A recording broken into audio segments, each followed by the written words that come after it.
seni duri amma tineera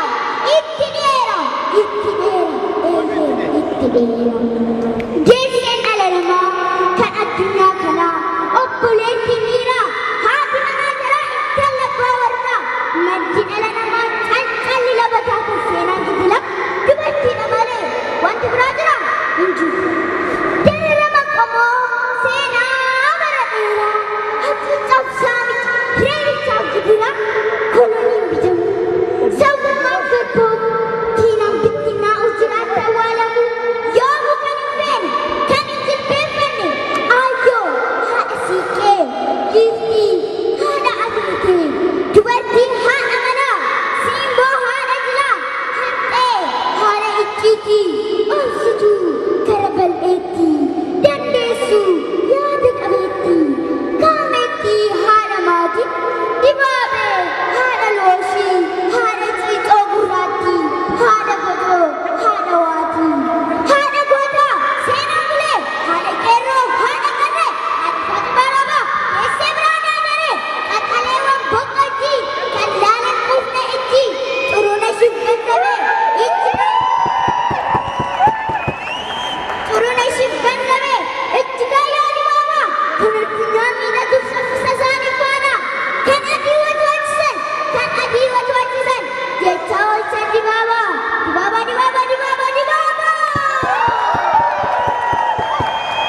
hangafti atileetii kunneen giiftii dubartii tatarsaastuu qilleensaa balalii tokko jetti arjaa gara laafitti seeftuun simbo qabeetti badhaasni dubartummaa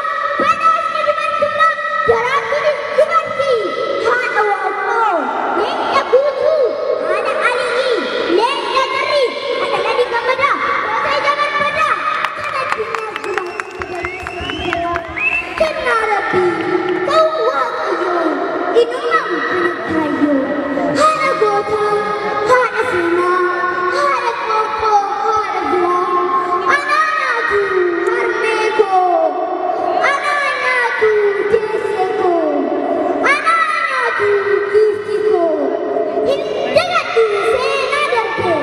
nan lallaba siiqee qabbee nan dabarsa dhaloota keef waadaa dalagumaata keef hacuuccamtee gola joortee qabsoo keetti ifa baate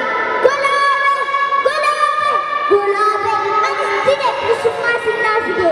inichaa gammadaa taphadhaa burraamaa ijoollee oromoo qabdi seenaa haqaa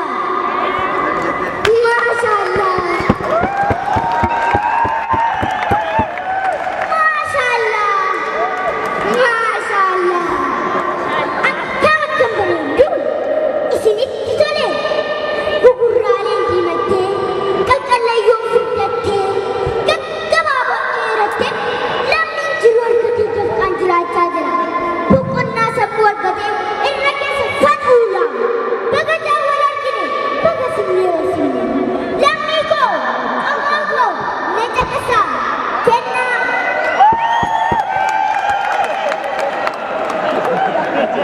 ayyoo fi abboo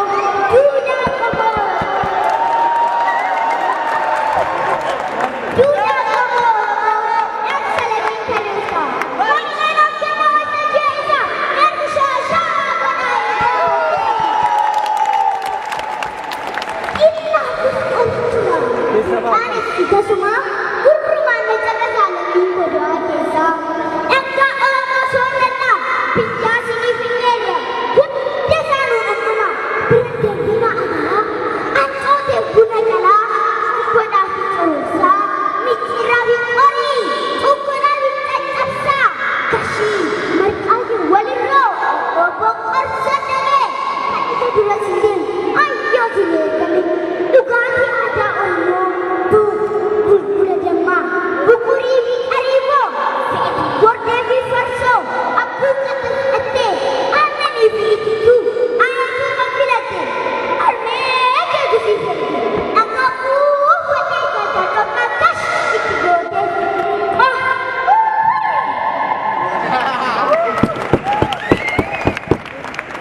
uffata aadaa oromoo faaya keetiin kuulantaa handhuura badheetuuf akka keetiin dhokfattaa arsii